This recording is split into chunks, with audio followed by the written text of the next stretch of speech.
¿Quiénes son los responsables del golpe en Bolivia? Análisis político. Por Alfredo Serrano Mansilla. 14 de noviembre, 2019. Un golpe de Estado jamás está constituido por un hecho aislado. No existe un momento puntual que pueda ser definido como el generador definitivo de una ruptura democrática. Cualquier golpe es un proceso acumulativo en el que el marco es fundamental para crear las condiciones necesarias y suficientes que garanticen su efectividad. La erosión de legitimidad del objetivo a derrocar se hace por múltiples vías que abonan un campo en el que luego las acciones destituyentes procuran ser presentadas como democráticas. Por el carácter multidimensional del proceso golpista, nunca podríamos afirmar que existe un único responsable. Siempre hay muchos actores que participan en esta tarea, desde quien acaba asumiendo la presidencia post-golpe hasta aquel que inicia una campaña de desgaste con una fake news. En Bolivia, el golpe de Estado contra la democracia, con el objetivo de deponer a Evo Morales como presidente, también contó con muchos partícipes, cada cual en su justa condición, unos como colaboradores y otros como cómplices. Los hubo más pasivos o más activos. Algunos planificaron desde el inicio y otros se fueron sumando a medida que se fueron desarrollando los acontecimientos. He aquí un recuento breve, pero preciso, de quiénes fueron todos los corresponsables del golpe de Estado en Bolivia, con nombres y apellidos. 1. El fascismo de los comités cívicos, especialmente el de Santa Cruz. Este movimiento político, tan violento como racista, no es nuevo, sino que viene desde el principio de la gestión de Evo Morales, porque jamás aceptaron que un representante indígena y campesino fuera quien tuviera el mandato popular para gobernar el país. Lo intentaron muchas veces, con muchos representantes diferentes y, esta vez, el turno fue de Luis Fernando Camacho, quien no se presentó a elecciones, quien no tiene ningún voto, pero decidió que la violencia y el terror eran las armas para alcanzar el objetivo: derrocar a Evo y acabar con el Estado de Derecho y orden constitucional del país. 2. La oposición partidaria que sí se presentó a las elecciones. Fundamentalmente, Carlos Mesa, principal contrincante de Evo Morales, derrotado en las últimas elecciones, fue clave en todo este proceso golpista, desconociendo resultados por anticipado y declarando fraude mucho antes que se produjeran las elecciones.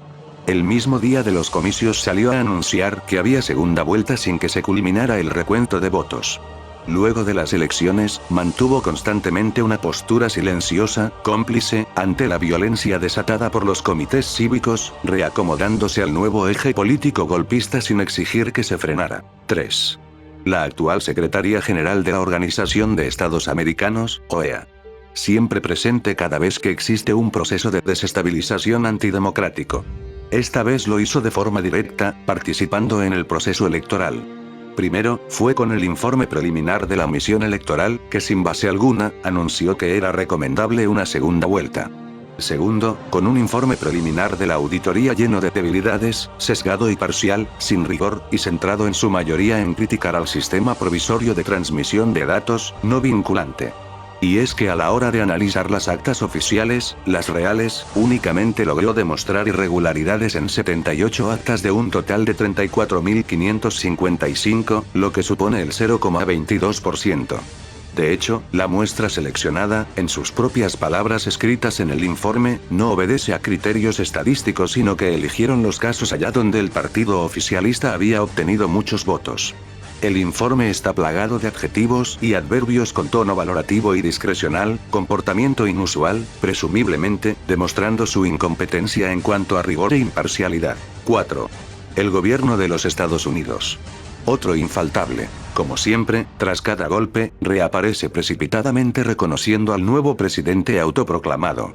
Aunque esta vez, desde inicios de este año, diferentes autoridades del Departamento de Estado, por ejemplo, Kimberly Breyer, ya habían declarado que el proceso electoral boliviano estaba repleto de irregularidades, usando incluso el término de potencial fraude. Además, plantearon más de una vez que se debía de estudiar el desconocimiento de los resultados que de la cita electoral se desprendieran. 5. La policía. Es la segunda vez que lo hace. En el año 2008 se amotinó y desconoció al presidente Evo, provocando inseguridad ciudadana y desestabilización política y social. No prosperó en ese entonces, pero ahora lo repitió en un momento de gran caos y estado de terror provocado por el movimiento fascista en las calles. Fue un actor clave en la última fase del golpe de Estado. 6. Las Fuerzas Armadas.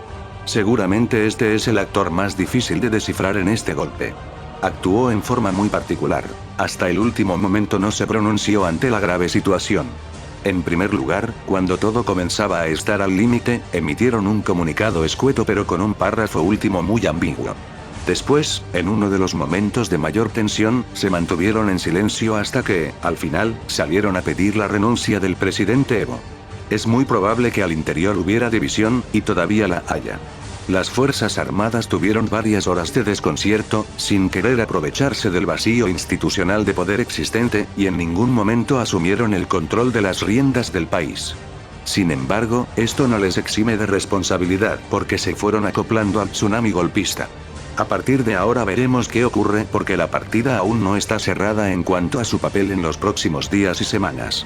Hasta el momento, la autoproclamada presidenta ha cambiado al comandante de las Fuerzas Armadas, lo cual quiere decir que no se fía del anterior ni de la ascendencia de este sobre otros mandos intermedios. 7. Ciertos medios de comunicación. Jamás pueden faltar en cada golpe. Son claves para construir el marco de referencia antes, durante y después. Uno de los principales responsables en esta tarea en Bolivia es Página 7.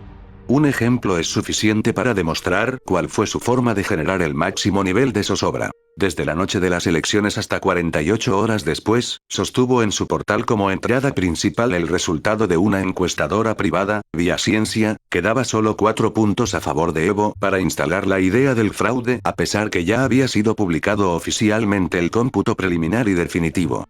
Este medio siempre fue el máximo exponente del marco del fraude, antes y después, defendiendo el desconocimiento de los resultados desde el inicio y saliendo rápidamente a avalar la transición no democrática. Además, hay otros actores involucrados. No podemos obviar el rol del periodista Carlos Valverde, quien en la previa del referéndum del 2016, fue responsable de la campaña sucia en base al caso Zapata, orientada a erosionar la imagen de Evo Morales. 8. Los actores económicos. Los grandes empresarios del país se enriquecieron mucho en el ciclo largo de bonanza económica. Es por ello que esta vez no está tan claro que este golpe de Estado tenga su raíz en su posición en contra del modelo económico boliviano. El eje explicativo central de este golpe definitivamente reside en el racismo que posee una clase boliviana que no acepta a lo indígena, esencia de un Estado plurinacional. Sin embargo, los grandes grupos económicos del país tampoco están ajenos a esta cuota de desprecio por todo lo que tenga que ver con lo indígena.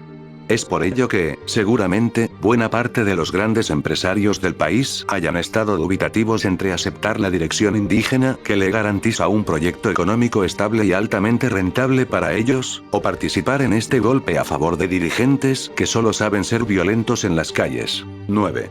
Los oportunistas de siempre. No falta el títere de turno que siempre quiere la foto como presidente, aunque sea en condición de autoproclamado. Esta vez este papel, a lo Guaidó, lo desempeña la opositora Beniana Áñez, que obtuvo algo menos de 50.000 votos para obtener su banca de senadora. De todas formas, lo que es seguro es que ella, a pesar que se autopromulgue y algunos otros lo repitan, jamás será la presidenta del país. Eso es todo amigos, compartan los vídeos y suscríbanse en el canal. Ya se pasan 2 años del golpe de Estado en Bolivia. Lastimosamente la justicia corrupta de Bolivia, y el actual gobierno de Bolivia, no encarcelaron a los golpistas asesinos del golpe de Estado 2019 en Bolivia. De esa forma echando a perder toda la lucha del pueblo boliviano por recuperar la verdadera democracia en nuestro país Bolivia. Somos anónimos. Somos legión. Nosotros no perdonamos. No olvidamos. Espéranos.